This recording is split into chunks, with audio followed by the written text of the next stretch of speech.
तो आइए समझते हैं साइंस का एक बहुत ही इंटरेस्टिंग टॉपिक। और ये टॉपिक है इलेक्ट्रिसिटी यानी बिजली से रिलेटेड।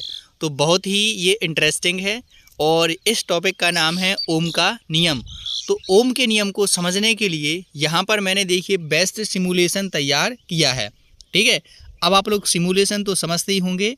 किसी भी टॉपिक को ये बहुत ही इंटरेस्टिंग तरीके से प्रदर्शित करता है जिससे उस टॉपिक को समझना बहुत ही आसान हो जाता है। ठीक है, तो ओम का नियम देखिए बेसिकली क्या होता है, V बराबर I इंटू आर, जहाँ पर V वोल्टेज है, I करंट है और R हमारा क्या होता है, ये रेजिस्टेंस होता है। ठीक है, अब देखिए इसके लिए मैंने यहाँ पर सिमुलेशन तैयार किया है।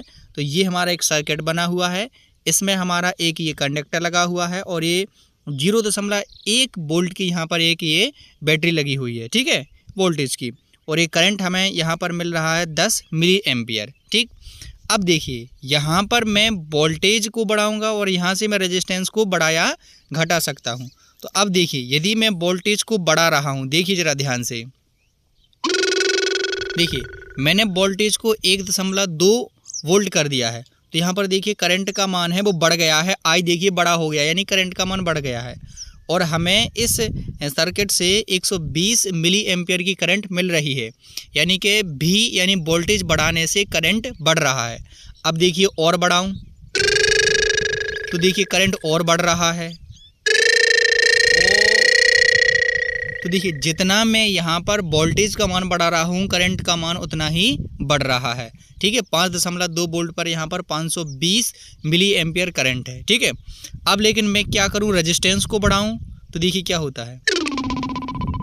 अब यदि मैंने रेजिस्टेंस को 10 ओम से मैंने 334 ओम यहाँ पर कर दिया है, तो देखिए करंट का मान है कम गया है और आर का यानी रेजिस्टेंस का मान बढ़ गया है। ठीक है, देखिए फिर यदि मैं वोल्टेज को बढ़ाऊँ, देखिए धीरे धीरे यहाँ पर करंट का मान है वो बढ़ रहा है। ठीक है, अब यदि मैं रेजिस्टेंस को कम कर दूं तो देखिए आई का मान फिर बढ़ रहा है, बढ़ रहा है, बढ़ रहा है। ठीक है, तो यही तो हमारा क्या है, ओम का नियम है। यही हमारा क्या है, ओम का नियम है। अब देखिए सुन लीजिए ओम का नियम क्या है। तो ओम का नियम क्या कहता है कि यदि किसी परिपथ में हम लोग विभवांतर यानी पोटेंशियल डिफरेंस लगाएं, यानी वोल्टेज को लगाएं, तो जितना ज़्यादा हम लोग वोल्टेज यानी विभवांतर को बढ़ाएंगे उतना ही ज़्यादा हमें परिपथ में करंट यानी धारा का मान मिलेगा। ठीक है, लेकिन यदि हम लोग प्रतिरोध को यानी रेजिस्टेंस को बढ़ाएंगे तो धारा का मान कम हो जाएगा। ठीक है, तो यही तो है ओम का नियम।